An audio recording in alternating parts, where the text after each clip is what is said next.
It was when curiosity about Jay Gatsby was at its highest that the lights in his house failed to go on one Saturday night, and as obscurely as it had begun, his career as Trimalchio was over. Only gradually did I become aware that the automobiles which turned expectantly into his drive stayed for just a minute and then drove sulkily away. Wondering if he were sick, I went over to find out. An unfamiliar butler with a villainous face squinted at me suspiciously from the door. Is Mr. Gatsby sick? Nope. After a pause, he added, Sir, in a dilatory, grudging way. I hadn't seen him around, and I was rather worried. Tell him Mr. Carraway came over. Who? He demanded rudely. Carraway. Carraway, all right, I'll tell him. Abruptly, he slammed the door. My Finn informed me that Gatsby had dismissed every servant in his house a week ago and replaced them with half a dozen others who never went into West Egg Village to be bribed by the tradesmen but ordered moderate supplies over the telephone.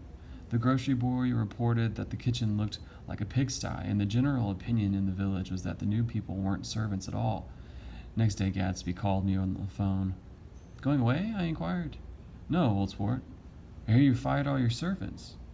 I wanted somebody who wouldn't gossip. Daisy comes over quite often in the afternoons. So the whole cavanserie had fallen in like a card house at the disapproval in her eyes. There's some people Wolfsheim wanted to do something for. They're all brothers and sisters. They used to run a small hotel. I see. He was calling up at Daisy's request. Would I come to lunch at her house tomorrow? Miss Baker would be there. Half an hour later, Daisy herself telephoned and seemed relieved to find that I was coming. Something was up. And yet I couldn't believe that they would choose this occasion for a scene, especially for the rather harrowing scene that Gatsby had outlined in the garden. The next day was broiling, almost the last, certainly the warmest of the summer. As my train emerged from the tunnel into sunlight, only the hot whistles of the National Biscuit Company broke the simmering hush at noon. The straw seats of the car hovered on the edge of combustion. The woman next to me perspired delicately for a while into her white shirtwaist, and then, as her newspaper dampened under her fingers, lapsed despairingly into deep heat with a desolate cry, her pocketbook slapped to the floor. Oh, my, she gasped. I picked it up with a very weary bend and handed it back to her, holding it at arm's length and by the extreme tip of the corners to indicate that I had no designs upon it. But everyone nearby, including the woman, suspected me just the same. Hot, said the conductor to familiar faces. Some weather. Hot, hot, hot. Is it hot enough for you? Is it hot? Is it?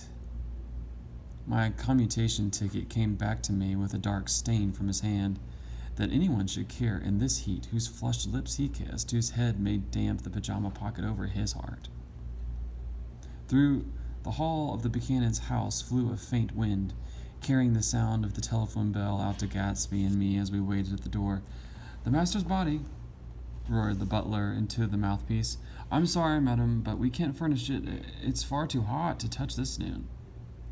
What he really said was, yes, I'll see. He set down the receiver and came toward us, glistening slightly to take our stiff straw hats. Madam expects you in the salon, he cried, needlessly indicating the direction. In this heat, every extra gesture was an affront to the common store of life. The room, shadowed well with awnings, was dark and cool. Daisy and Jordan lay upon an enormous couch like silver idols, weighing down their own white dresses against the singing breeze of the fans. We can't move, they said together.